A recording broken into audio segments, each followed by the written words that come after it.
Sí, doctor. Sí, doctor. Sí, doctor, se le escucha bien. Gracias chicos, gracias. Bueno, nuevamente darles la bienvenida, nuevamente deseando que se encuentren bien. Y ahora sí vamos a dar inicio a esta clase que se me ha encomendado y que me parece constituye algo fundamental en su formación. En realidad toda la semiología es importante, ¿no? Pero en particular, en el contexto que vivimos, el aparato respiratorio pues ha tenido un realce mayor al que ya tenía en estos últimos tiempos, ¿sí? Entonces vamos a hablar sobre el examen del aparato respiratorio desde el punto de vista semiológico. También hablaremos brevemente del contexto en pandemia y un estudio que son los gases arteriales, que son los que más hemos estado utilizando en relación a lo mismo, ¿no? Muy bien, entonces con esta breve introducción vamos a hablar. Imagínense, hoy día ya empiezan sus compañeros, colegas internos, estudiantes, empiezan su internado y de este 2021 y nos cogen una situación delicada, ¿no? En el contexto académico. La situación ha cambiado. En el Hospital Honorio Delgado, que es donde yo laboro, que es el hospital COVID, no vamos a tener internos. Imagínense, nosotros ahí tenemos más de 100 internos habitualmente, internos de medicina, ¿no? Y ahora no va a haber ninguno, ya el año pasado no hubo. Lo cual, pues, limita, ¿no? Su formación de alguna manera. Y eso tal vez sea un inconveniente, pero el ser humano y ustedes como estudiantes y médicos que van a ser, pues somos seres que nos adaptamos, ¿no? Tenemos que adaptarnos definitivamente, si no, imagínense, todo estaría terminado. Esta pandemia, que ya lleva más de un año, probablemente sean 2, 3, 4, no sabemos. Lo que sí sabemos es que tenemos que aprovechar el tiempo lo más que se pueda, para que en su momento ustedes, llegado el día del internado, que espero ya puedan ser presencial y en todos los hospitales que ustedes deseen o los que postulen, tengan contacto con pacientes, ¿no? Que yo siempre he visto, y ustedes tienen que tener esto que les voy a decir muy claro, el objetivo. ¿Cuál es el objetivo de un estudiante de medicina? El objetivo inmediato, el próximo y para que nos estamos preparando es el internado médico, ¿sí? O sea, en el año 7 de estudio. Y yo ya en su momento les voy a dar el secreto para ser el mejor interno de medicina, ¿sí? Que se los voy a decir ahora también, ¿ya? Si me hacen acordar, les digo, pero préstenme atención. Hay un secreto para ser el mejor interno del mundo mundial. La pandemia ha cambiado todo. Ha cambiado la forma como examinamos al paciente, cómo nos acercamos en el hospital, al inicio con temores que siguen presentes, pero que de alguna manera el tiempo ya nos hace reflexionar sobre cómo era antes, ¿no? Y ahora cómo es que tenemos que acercarnos a una persona, ¿no? Inclusive sin estar en áreas COVID, ¿no? Ustedes no pueden tener contacto directo con alguien que no esté con mascarilla, por ejemplo, ¿no? O el examen físico que puedan hacer ha cambiado, ¿no? Desde cosas tan simples como que el aparato respiratorio ya en consulta, ahora ustedes tienen que tener al paciente de espaldas, ¿no? No los deben mirar a ustedes, porque si no va a respirar muy cerca a ustedes, aún teniendo mascarilla, ¿no? Entonces, le dan la espalda, el paciente que les dé la espalda y ustedes examinan tórax, ¿no? Guardando la distancia, usando mascarilla, usando protector facial. Los tiempos han cambiado. Y esta escena de estar ataviados con un traje y acercarnos a un paciente y lo más probable no tocarlo directamente y que el paciente nos desconozca como una persona, porque estamos prácticamente solo se ven los ojos. Por eso les digo siempre el tema de humanizar, ¿no? Humanizar la medicina. Ver a ese paciente que está ahí echado como como un familiar, y de esa forma no nos vean como astronautas o extraterrestres vestidos de esta manera y que se deshumanice el trato, ¿no? Si antes ya hablábamos de deshumanización en su momento, imagínense ahora, ¿no? Cuando el contacto es menor, ¿ok? Pero es lo que estamos viviendo. No debemos alejarnos tanto de la parte humana, ¿sí? Si bien es cierto, ya ha sido algo a la fuerza, pero debemos tratar de que ese alejamiento no sea tan grande, esa brecha no sea tan grande para que cuando volvamos alguna vez, espero, a tener un contacto más cercano, pues no sea muy grande ese retorno, ¿ya? Esa brecha. Pero así estamos vestidos ahora. Ustedes seguramente ya han tenido o van a tener la experiencia de estar así. Lamentablemente, por ahora no, pero espero que en un futuro próximo estemos conversando así directamente con un paciente, de repente todavía con medidas de protección, pero en el contexto de el curso, cuando nosotros examinamos antes a un paciente, pues tomamos las funciones vitales directamente, ¿no? Examinamos el tórax, examinamos a la palpación, a la percusión, tocando directamente al paciente, incluso sin usar guantes, ¿no? Lo cual también, ahora pensándolo bien, no era tan adecuado. Eh, y esta situación ha hecho que no solo sea más indirecto el examen, ¿no? Con el uso de tensiómetros digitales, oxímetros de pulso. No usamos estetoscopio en las áreas COVID, en hospitalización. Imagínense, ¿no? Nos llevamos mucho a la tecnología para poder definir funciones vitales en la mayoría de pacientes. El uso de dispositivos que contribuyen a tener una visión general del paciente, pero un tanto la parte semiológica pues se ha distanciado, ¿no? Con esta pandemia.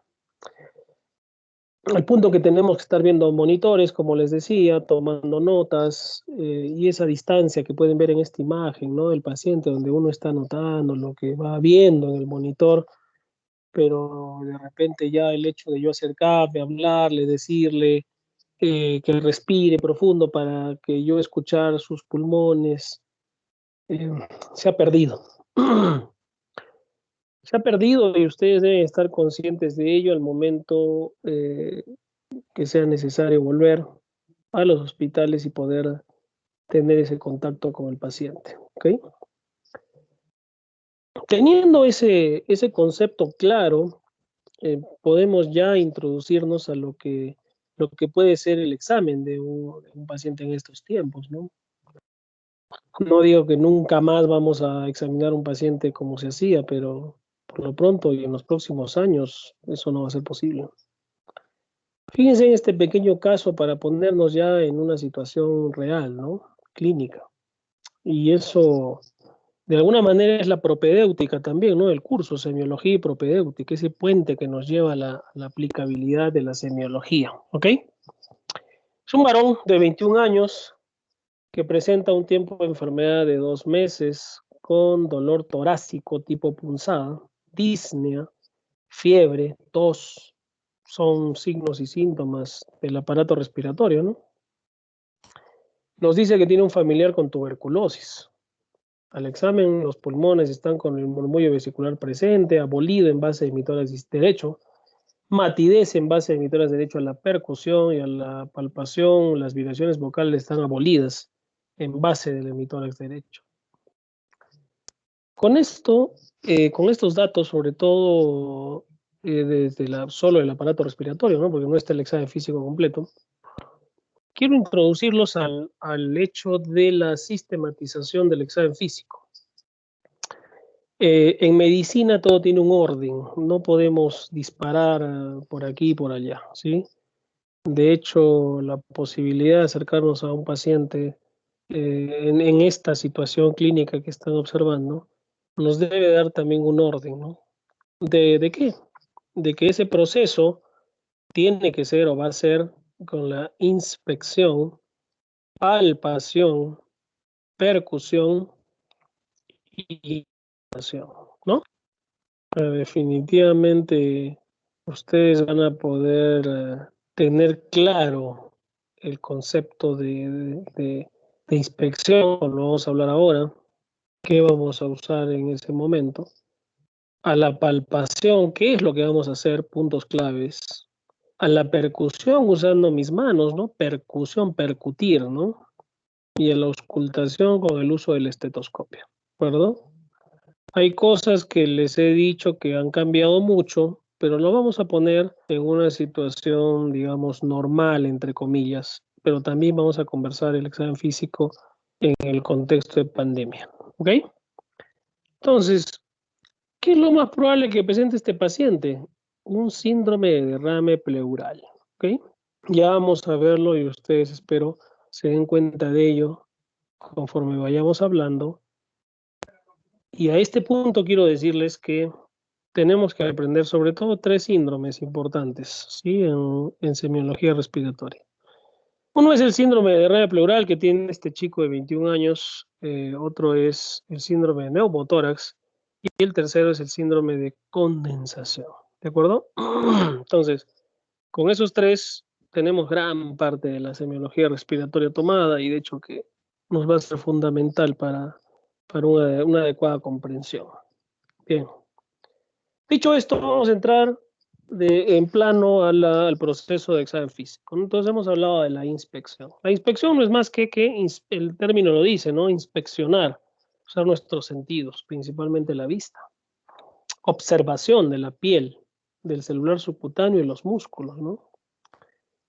Y el tórax es lo que vamos a ver. Y tenemos 2 tipos de tórax en esta instancia. El tórax estático, donde vamos a ver lo siguiente. Vamos a ver las características de ese tórax, ¿sí? El tórax normal, por lo tanto, tiene un diámetro antero-posterior menor que el transversal, en una proporción de 1 a 2, como ven esa figura, ¿no? Que dice normal, ¿no? Debe ser simétrico y no debe haber abovedamientos, es decir, zonas hinchadas del tórax, ni tampoco hundimientos o retracciones, ¿ok?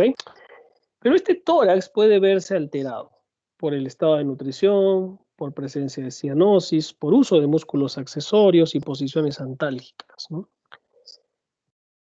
Quiero que se den cuenta cómo los conceptos que ustedes están estudiando desde primer año son fundamentales a este nivel, ¿no? Porque yo digo, miren, utilización de músculos accesorios. Yo asumo que ustedes están claros cuáles son los músculos accesorios, ¿no? Y cuál es el músculo principal de la respiración o de la ventilación, mejor dicho, ¿no? El principal músculo de la ventilación es el diafragma, ¿no? Y los músculos accesorios son los demás, los intercostales, internos, externos, ¿no? Músculos adicionales en la caja torácica que van a ayudar a ese diafragma en el caso que el paciente presente insuficiencia respiratoria. Vamos a ver el estado de la piel, como la presencia de cicatrices, qué color tiene, fístulas, erupciones cutáneas, ¿no? El estado de las partes blandas, sea de adelgazamiento, obesidad, circulación colateral, venosa, ¿no? Edema, tumoraciones, atrofias, si el paciente presenta ginecomastia, que es el crecimiento de las mamas, ¿no? En forma normal. De tal forma que yo rápidamente pueda identificar un problema en esta parte de la evaluación del tórax estático.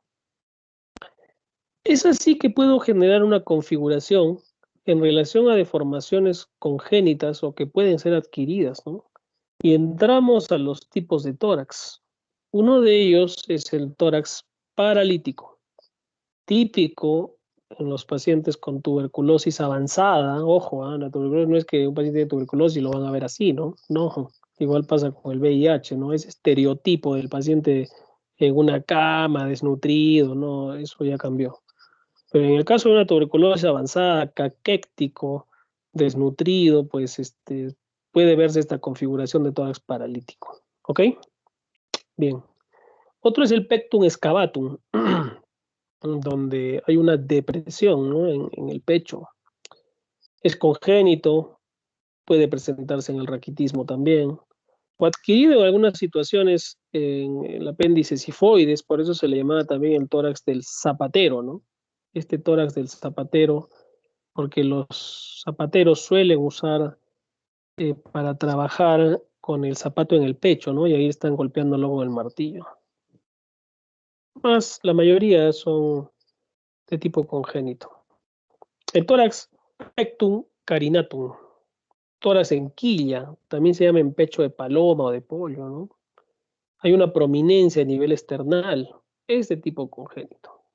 El tórax enfisematoso, típico del paciente fumador, también llamado tórax en tonel, ¿no?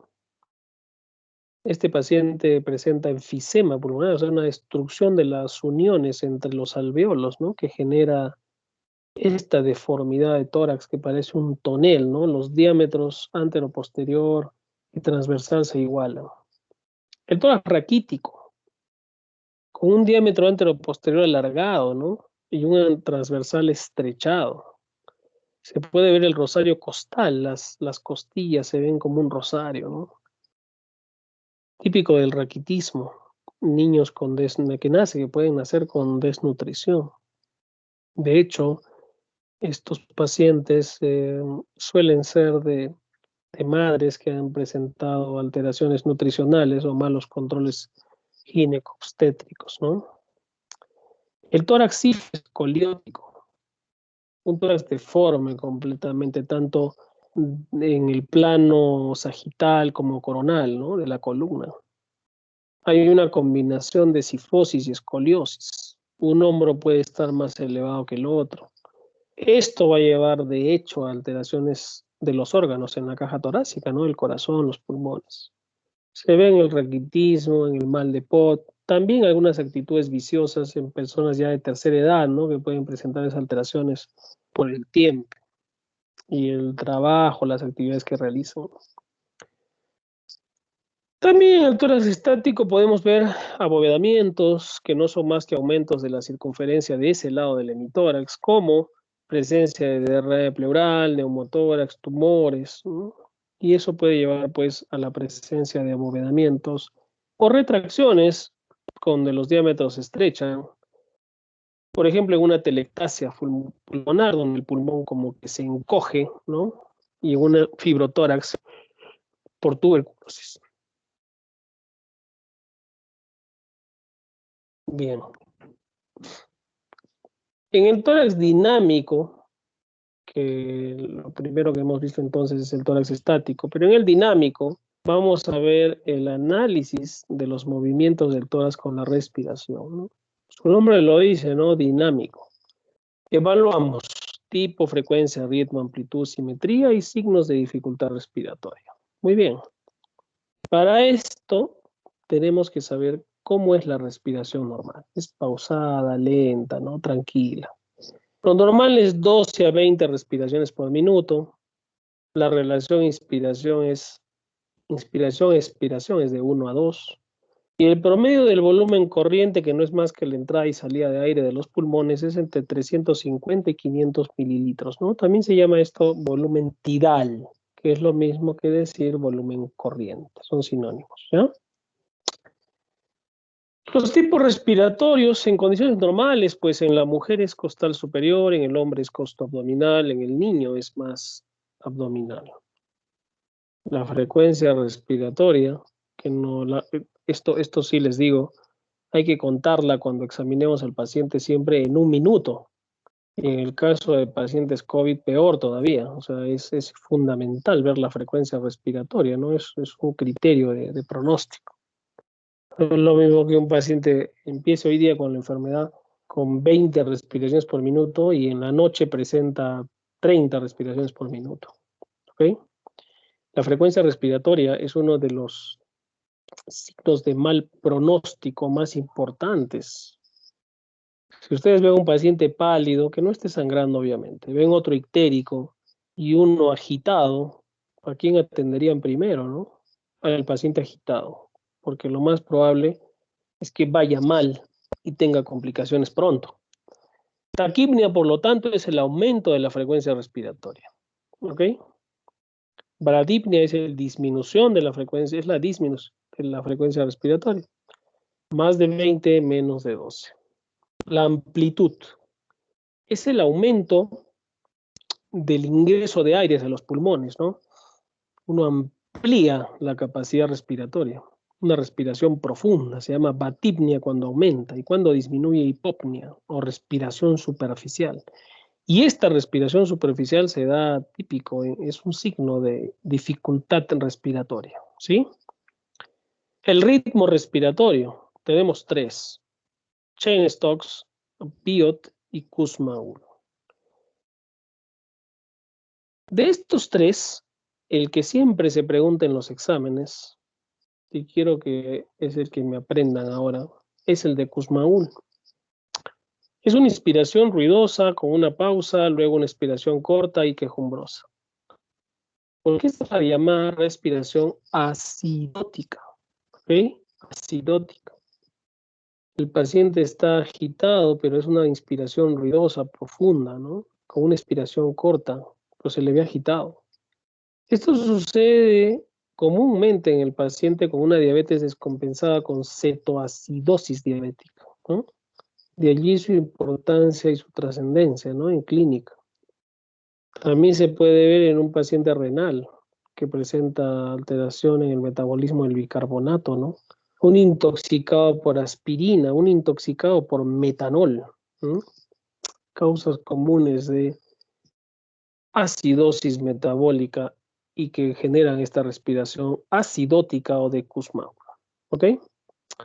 Les decía también que podemos evaluar signos de dificultad ventilatoria, como el aleteo nasal, tiraje costal, músculos accesorios de la caja torácica, ¿no? Adicionales al diafragma. ¿Ok?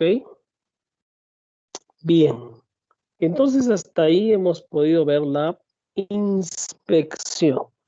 Inspección de un tórax estático, un tórax dinámico, abovedamientos, retracciones, signos de dificultad ventilatoria. Eso me lo van a aprender de memoria, ¿ya? Porque ahora también tengo que enviar las preguntas. A la palpación. La palpación, su nombre lo dice, vamos a usar nuestras manos. Y tenemos 4 cosas, ¿no? Palpación general de las partes blandas y de la caja torácica. Vamos a ver la elasticidad, la expansión del tórax y las vibraciones vocales. ¿Ok?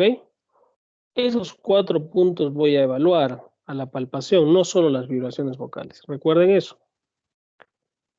Palpación general de las partes blandas y de la caja torácica. Vamos a ver alteraciones en la sensibilidad, si hay enfisema, que no es más que la presencia de aire en el celular subcutáneo, si hay edema, si hay adenopatías, si hay roce o frote pleural, ¿no?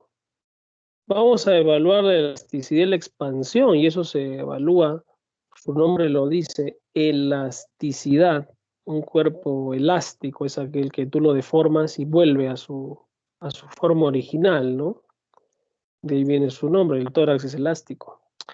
Vamos a ver también la expansión, ¿no? Y finalmente las vibraciones vocales. Este se origina, en su nombre lo dice, en las cuerdas vocales y se realiza con el talón de la mano, ¿no? Y lo que vamos a ver es si esas vibraciones vocales pasan y le decimos al paciente que repita 33 o ferrocarril, ¿no? El que más usamos es 33, ¿no? 33, 33. Toquen, pónganse la mano al pecho, a ver, pónganse la mano al pecho todos y digan 33, 33. ¿Qué sienten? Sienten esa transmisión, ¿no? De su voz. Esas son las vibraciones vocales, ¿ok? Muy bien. Eso vamos a ver a la palpación. A la percusión vamos a usar nuestras manos y vamos a tener un dedo plexímetro, que es el que se va a apoyar sobre el tórax. Digamos, si ustedes son diestros, para los diestros, para los zurdos sería lo contrario, ¿ok? Ponen la mano izquierda sobre el tórax, en los espacios intercostales y para vertebrales, no sobre la columna vertebral ni sobre las costillas, ¿no? Y podemos usar el dedo medio apoyado sobre el tórax, ese se llama el dedo plexímetro. Y el dedo percutor es el que va a golpear a ese dedo plexímetro, puede ser el dedo medio también, o el índice de la mano derecha. ¿Ok? ¿Qué vamos a ver a la percusión? Definitivamente la sonoridad del pulmón, pues acuérdense que hay aire, ¿no? De oxígeno, y eso genera un sonido. El normalmente es sonoro, ¿sí? Es decir, tiene un sonido ni muy tambor, pero tampoco muy seco, ¿no? O mate. Es un término medio. Se pueden derivar los sonidos en las alteraciones. Son la matidez, ¿no? Y que es el timpanismo. El matidez, por ejemplo, se da si ustedes golpean sobre la pared, ¿no? Sobre un ladrillo, aunque los ladrillos tienen huecos, ¿no? Pero digamos una estructura sólida. Ese sonido es mate. Y timpánico que lo hagan sobre un tambor. ¿Ok? Y la submatidez, pues es ahí un término medio, ¿no? Hablemos de matidez y timpanismo. ¿Ok? Bien. ¿Qué pasa en las condensaciones pulmonares? En una neumonía, como pueden ver allí en la imagen. En una telectasia, que es una constricción del pulmón y genera una especie de masa, ¿no? O un tumor pulmonar, pues van a generar matidez a la percusión. ¿Ok? Podemos agregar aquí en los casos de derrame pleural también. Porque en el derrame pleural, al haber líquido, a diferencia de los anteriores que eran sólidos, van a generar también este sonido de matidez. ¿Ok? Entonces, la percusión en una condensación, neumonía, y en un derrame pleural hay matidez. ¿Ok? ¿Y dónde hay lo contrario, el otro extremo, la hipersonoridad o timpanismo?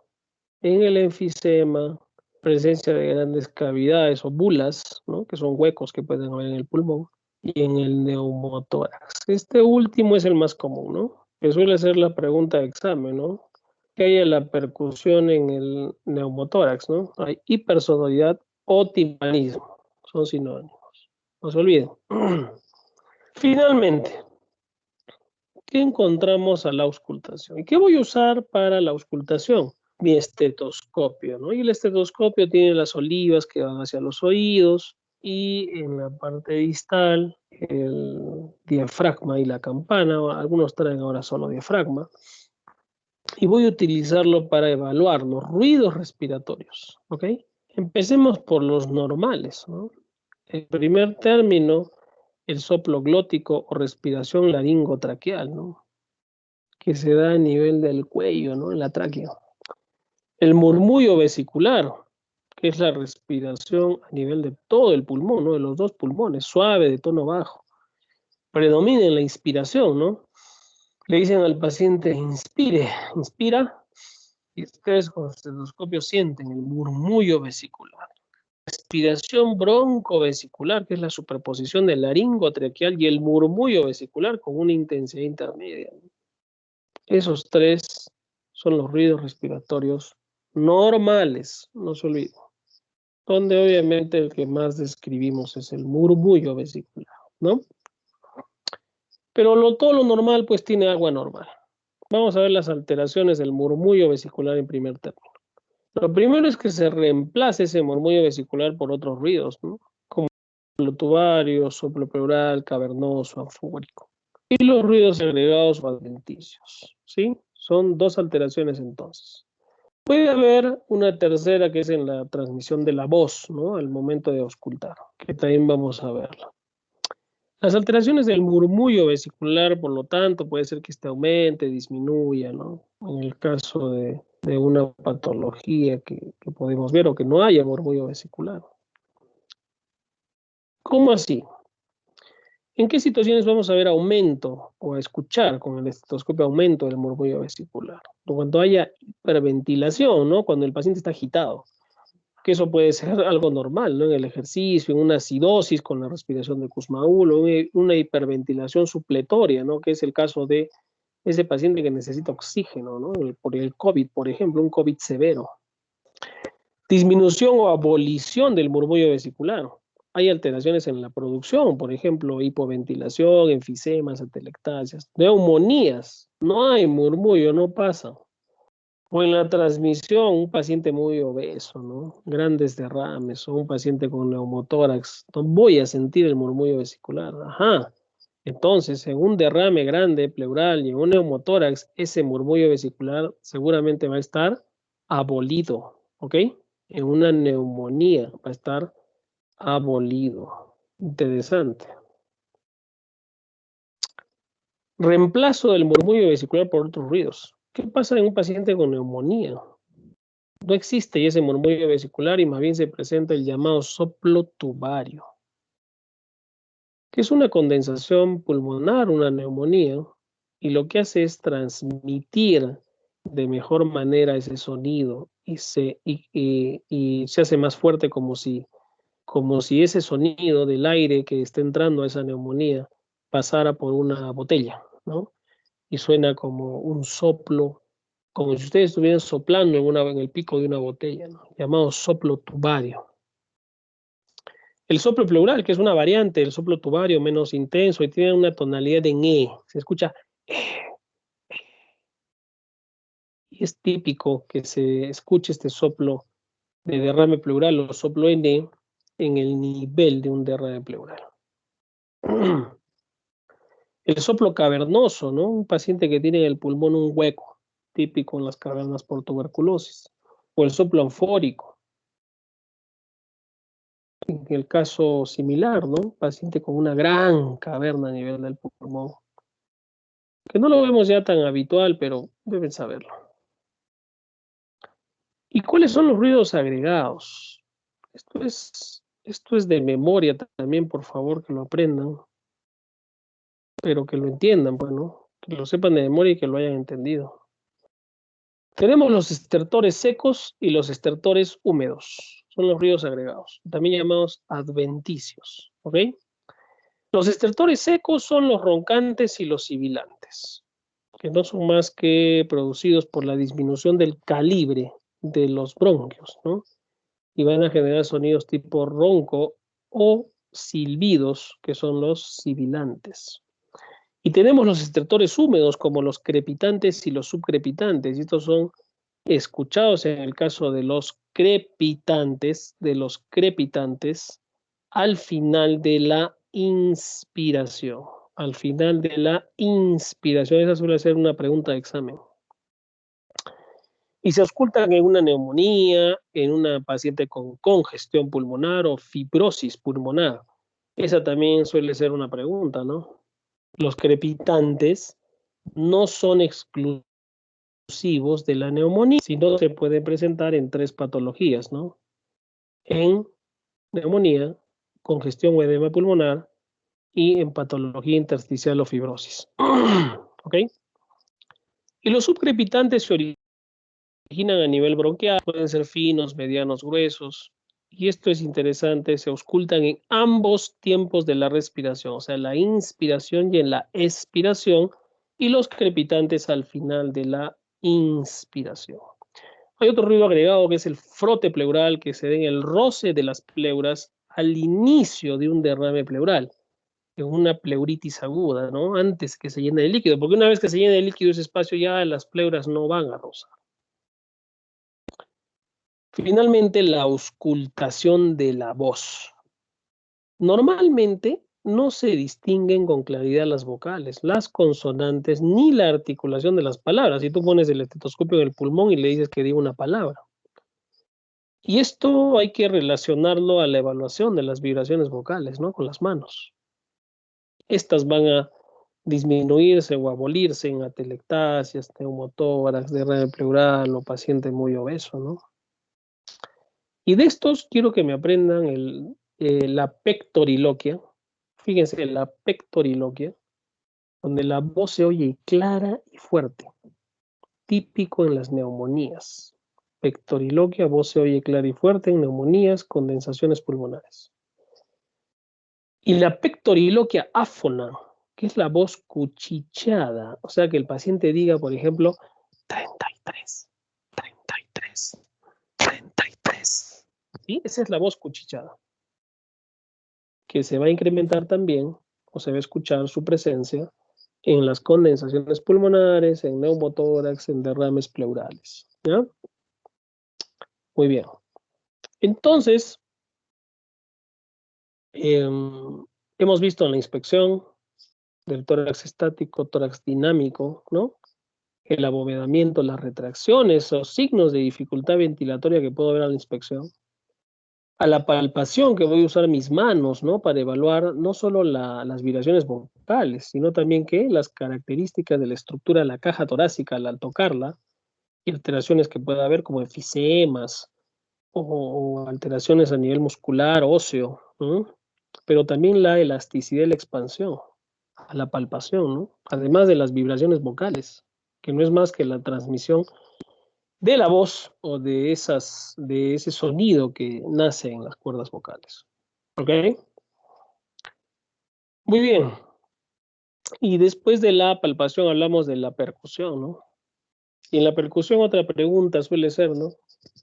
¿Dónde está contraindicado, en qué patología, o que si el paciente tiene eso, ese signo respiratorio, yo no debo percutir el tórax? Y eso es en los casos de hemoptisis, ¿sí? ¿Qué es la hemoptisis? Es la expulsión de sangre con la tos proveniente del aparato respiratorio. O sea, si ustedes ven un paciente con hemoptisis, proscrito a hacer percusión. ¿Sí? Bien. Entonces, una vez que hemos conocido toda esta dinámica o este proceso, desde la infección hasta la auscultación del aparato respiratorio, podemos haber entendido, ¿no? Cómo es que se desarrolla el examen en un paciente.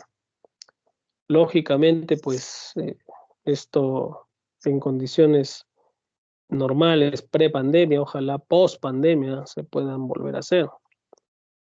Sin embargo, en la situación que vivimos, como les comentaba al comienzo, las cosas han cambiado y estamos apuntando más hacia el uso de monitores, de un tensiómetro digital que nos den una pantalla. Lógicamente hay que calibrarlo, ¿no? De la oximetría de pulso, que ya saben, aquí en Arequipa la saturación de oxígeno debe estar sobre 92 idealmente. En Lima, en la costa más de 93, 94. Y a medida que uno asciende en altitud va disminuyendo, ¿no? En Puno, Juliaca, la saturación normal es 88, ¿no? 88 para arriba, fácilmente. Y el uso de equipos de oxigenación, ¿no? De las famosas cánulas simples hasta las máscaras con reservorio y estas máscaras que dan oxígeno tipo Venturi, ¿no? Y que nos hemos dado cuenta que ya son equipos obsoletos, ¿no? De oxigenación. No sé si ustedes han tenido oportunidad de ver, ¿no? Antes, digamos, de la pandemia, el oxígeno, cómo se daba a los pacientes. El llamado oxígeno húmedo. Pero ahora, ¿de qué nos hemos dado cuenta, chicos? Que ese oxígeno está bien, entra húmedo, pero entra frío. Es más, yo he tenido oportunidad de agarrar la máscara de oxígeno de un paciente que esté con oxígeno a las 3, 4 de la mañana, y no es frío, es helado el aire que le entra al paciente, ¿no? Casi insoportable, realmente te congela la mano. Y es allí que hemos caído al uso de equipos que nunca los habíamos usado, que son los llamados equipos de alto flujo de oxígeno, ¿no? Y que se han podido desarrollar de cierta forma varias posibilidades, ¿no? Desde los más caros a incluso algunos artesanales, y donde buscamos no solo dar oxígeno humidificado eh, y a alto flujo, ¿no? Sino también caliente, oxígeno tibio. Yo he notado la diferencia en la mejoría del paciente, ¿no? Con estos equipos. Es un oxígeno más natural, ¿no? Que la nariz, pues, calienta la nariz, humidifica de alguna manera, limpia ese aire.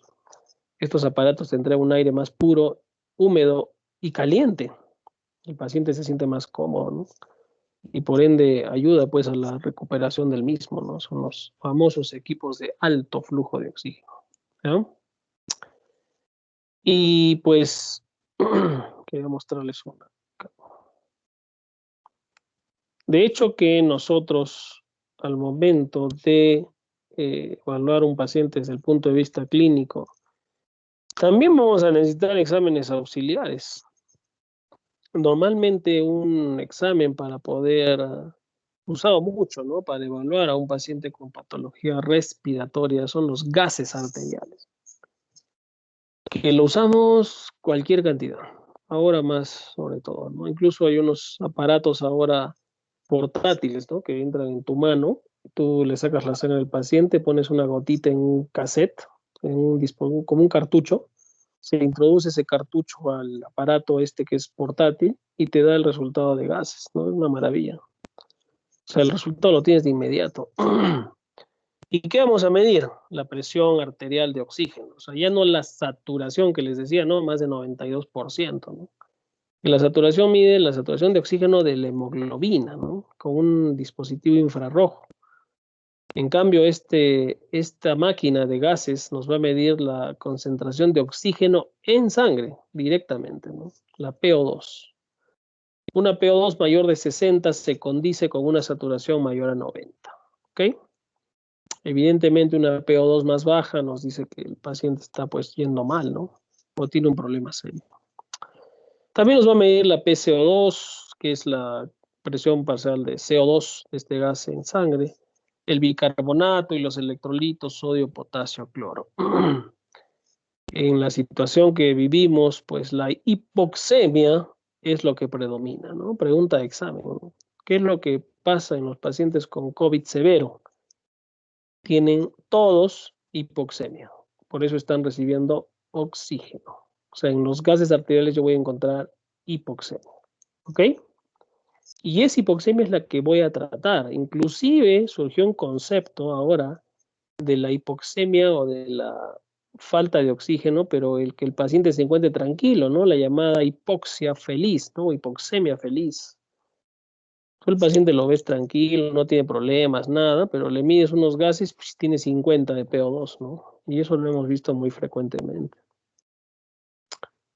El COVID es de las enfermedades más traicioneras que hemos visto. Es como una lotería. Uno no sabe que si te la ganas o no, pero si se la gana esa persona, puede llegar incluso a ser un COVID crítico y necesitar cuidados intensivos. Es decir, el COVID no se complica. El COVID desde que nace en una persona, desde que se siembra, crece y ya tiene su destino marcado. Será leve, será moderado, será severo. Hagas lo que hagas, des lo que le des, el COVID va a seguir su curso ya destinado. Entonces no existe que se complicó el paciente, ¿no? No, la enfermedad viral sigue su curso, que ya lo tenía trazado.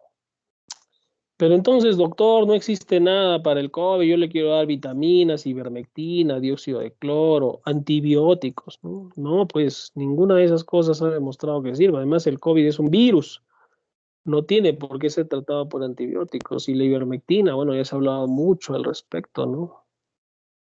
Entonces, ¿cuál es el tratamiento? Oxígeno, oxígeno. ¿Qué pasa cuando hay insuficiencia respiratoria? Hipoxemia, ¿no? Si es un COVID severo, ¿qué hay? Hipoxemia. Si tú no puedes respirar bien, ¿qué te va a generar? Hipoxemia, ¿no? Y el COVID, ¿qué daña principalmente? Los pulmones, genera hipoxemia. Entonces, ¿cuál es el tratamiento ideal o el tratamiento el que más debemos indicar y el que debemos perseguir? El uso de oxígeno, ¿no? Si ese paciente está con una saturación de 80, tiene que recibir oxígeno. Y una vez que empezamos el oxígeno, pues se activa este protocolo COVID, ¿no? Doctor, pero tengo un familiar, le ha dado COVID y no tiene síntomas, no tiene nada. ¿Qué tratamiento le doy? ¿Cuál es la respuesta? Nada, ¿sí? Porque es un COVID asintomático. Y el COVID asintomático, pues no se trata, ¿no? No se da ninguna medicación. No le vas a dar antibióticos, corticoides, porque eso sí te altera la evolución natural del COVID. ¿De acuerdo? Hemos caído en una desesperación, ¿no? Por la cantidad de pacientes que tenemos con COVID-19. El estudio de esta enfermedad nos ha hecho ya en 1 año y medio entenderla mejor, pero no completamente. Es una enfermedad traicionera, chicos. Entonces, parte del examen semiológico del paciente con COVID es decirles que ya no es como el año pasado, ¿no? No, que el COVID te da dolor de garganta, que te da tos seca, no, ya no. O sea, ahora la presentación es tan simple como que el paciente no tiene nada y en 2 días ya está en UCI, o tan compleja como que en horas el paciente necesita oxígeno, ¿no? No, doctor, entonces, ¿qué hacemos? O sea, no podemos hacer nada. Por supuesto que podemos hacer, prevenir, ¿no? ¿Qué les decimos a los familiares o a la gente en general y a ustedes, por favor, hablen en sus familias, ¿no? ¿Cuál es la mejor forma de no morir por COVID? La mejor forma de no morir por COVID es no contagiarse, no enfermarse. Ay, no, pero no, yo tengo que prevenir, tengo que tomar, ¿cómo se llama esa planta? Matico, ivermectina, vitamina C, vitamina D, vitamina K, eh, tomar dióxido de cloro, antibióticos. No, nada, no, nada sirve, ¿sí? Lo que sirve es el uso de la mascarilla. Ahora, por favor, doble mascarilla al salir.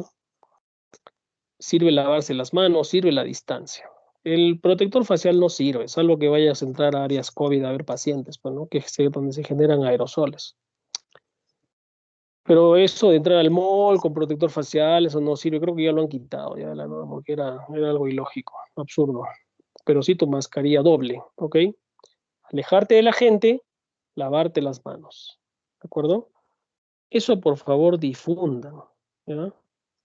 Yo tengo pacientes y tenemos pacientes, los médicos, ¿no? Que dicen, doctor, toda mi familia está tomando ivermectina, y ya que la ivermectina hasta ahora nos sirve, no, ninguno nos hemos contagiado.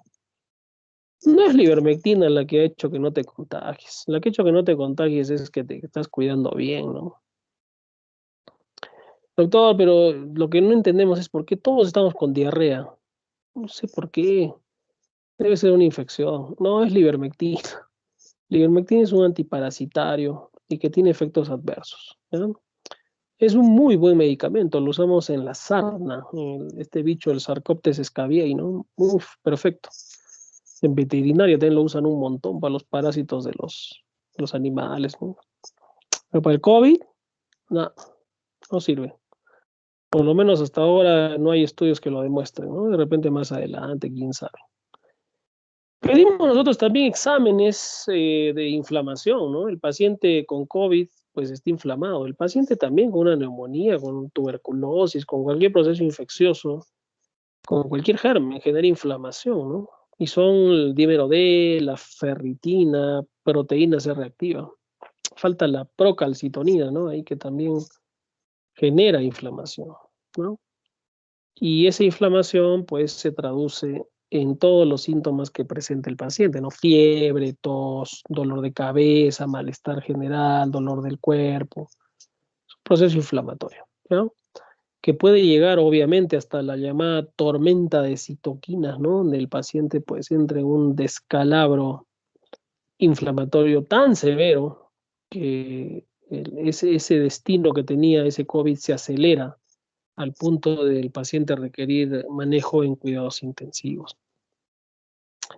Como les dije, el examen pulmonar en los pacientes con COVID, pues como que ha pasado a segundo plano, ¿no? O sea, no hay un signo que me diga, este es COVID, no. Por lo tanto, hemos entrado al uso muy amplio y hasta, diría yo, desmedido de la tomografía pulmonar, ¿no? Doctor, tengo un familiar que tiene COVID, pero no tiene ningún síntoma. Pero ya le he hecho sacar exámenes de sangre y le hemos hecho una tomografía. ¿Está bien? No, pues está mal, ¿no? ¿Para qué le haces tanta cosa si el paciente está asintomático? No es necesario, ¿de acuerdo?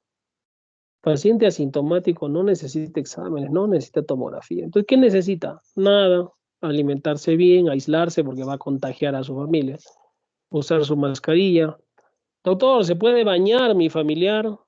Claro que se puede bañar, ¿no? Yo he visto pacientes que no se han bañado un mes porque le dijeron, un colega les dijo, no, no, no, que no se bañe. No, pues sí, no tiene nada que ver. ¿Puedo comer de todo? Sí, pero aumenta el consumo de agua, de vegetales, de frutas, ¿no? De hecho, que una comida más natural te va a ayudar, ¿no? ¿Qué vitamina puedo tomar, doctor? La vitamina O.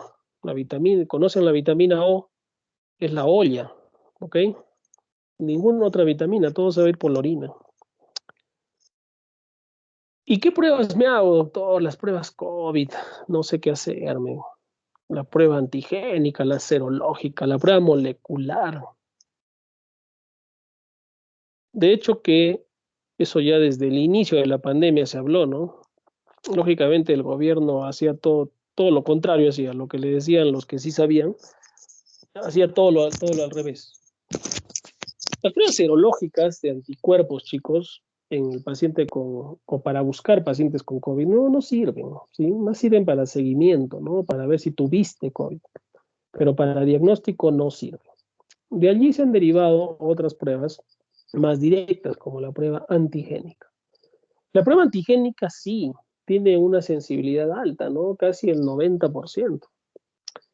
Pero esto va a depender también de una buena toma, ¿no? Que sea por un laboratorio, un personal capacitado, que sea una buena muestra, que el paciente tenga una carga viral adecuada, ¿no? Para que dé positivo, ¿no? Y su similar, que es la molecular, que demora más tiempo, 24, 48 horas. La antigénica sale en una hora.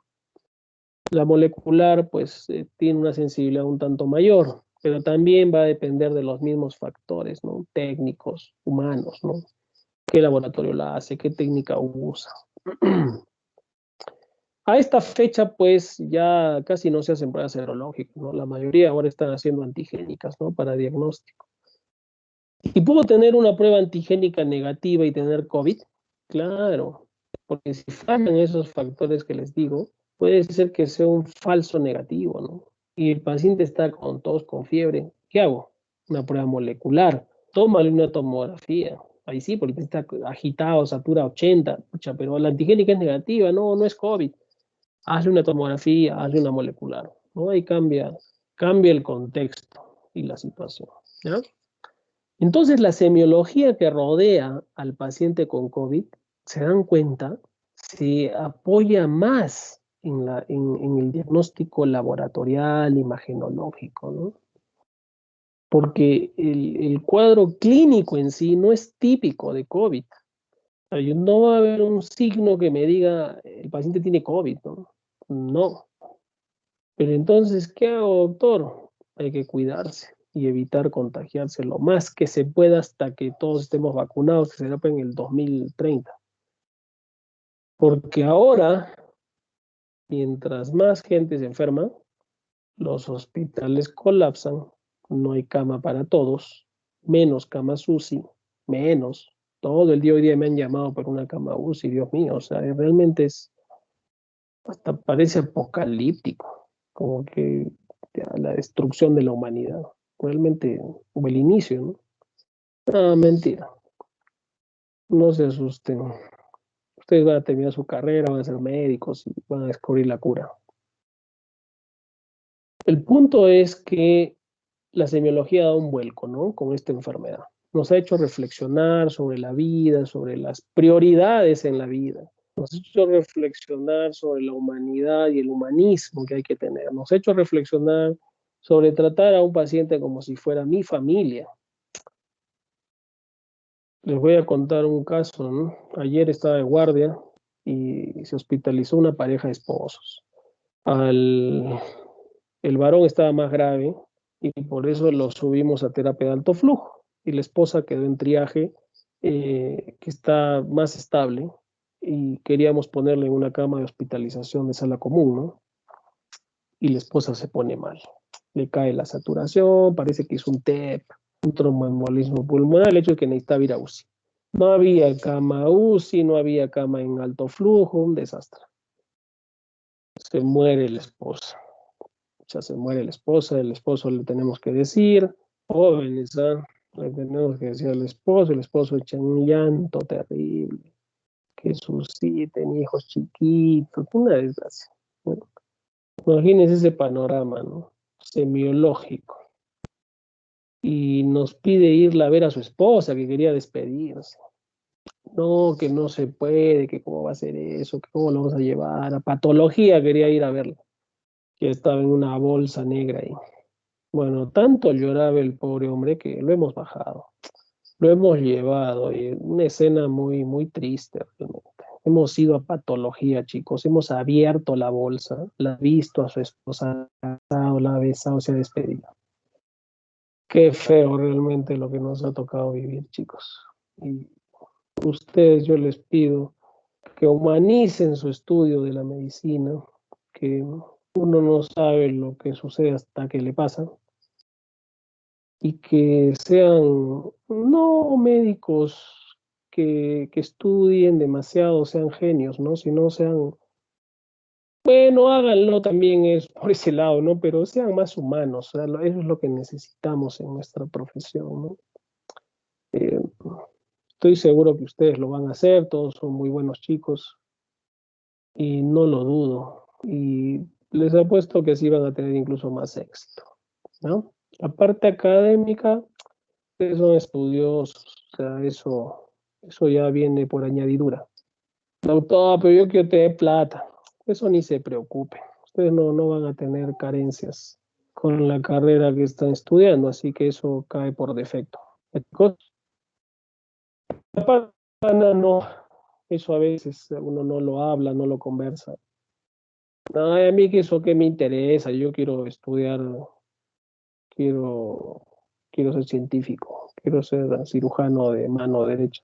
No, la parte humana es importante. Y yo estoy seguro que ustedes sí lo tenían en cuenta, pero ahora lo vamos a reforzar. ¿Ok? Muy bien. ¿Cuánto vamos de tiempo? Ya 1 hora justo. Entonces, ya despierten, por favor, todos. Vamos a dar examen. Ahora, saquen una hoja y un papel. Les voy a dar las preguntas para el lunes. Y ya después, ya no hay tiempo, ya después les daré el secreto para ser el mejor interno del mundo mundial, ¿ya? Por ahora, las preguntas del examen ya se las he dado. Sí, ya se las he dado. En todo lo que hemos hablado, ahí están, ¿ya? Y el examen, ya, creo que es el lunes, así es que va a estar difícil, tienen que estudiar, ¿ya? Muy bien, chicos, me ha dado gusto que me escuchen. De repente no hemos podido conversar, ya lo haremos en su momento, ojalá. Cualquier cosa, piensen en esta imagen, en que tenemos que ser positivos, tenemos que estar con ese dedito en like, ¿sí? Que todo se puede superar, que todo tiene solución, chicos. Si tienen algún problema, yo los puedo ayudar. No duden en escribirme, en hablarme, en mi teléfono, en lo que yo pueda, yo ayudo, en lo que sea, no solo de medicina, ¿ya? Tiene mi correo también para cualquier duda. Y bueno, eso es todo. Si tienen alguna pregunta y puedo responderla, vamos. No, bueno, les agradezco su atención. Doctor, una preguntita. Sí, dale. Referente al examen de lunes, que usted ha dicho va a estar difícil. Más o menos usted. No, yo siempre digo eso. No existe el examen difícil. No existe. Es difícil en la medida que uno ha estudiado, ¿no? Entonces, si me han escuchado lo que he dicho, ahí están las preguntas. Les voy a poner casitos clínicos, ¿ya? 4 preguntas voy a mandar. Les voy a poner varón de 24 años que presenta dolor al examen, hay de murmullo vesicular abolido en base, las vibraciones vocales están aumentadas, hay matidez a la percusión, el paciente tiene fiebre, tos. Lo más probable es que tenga un síndrome de ¿Cuál es la respuesta? Dime tú. Creo que sería EPOC, ¿no?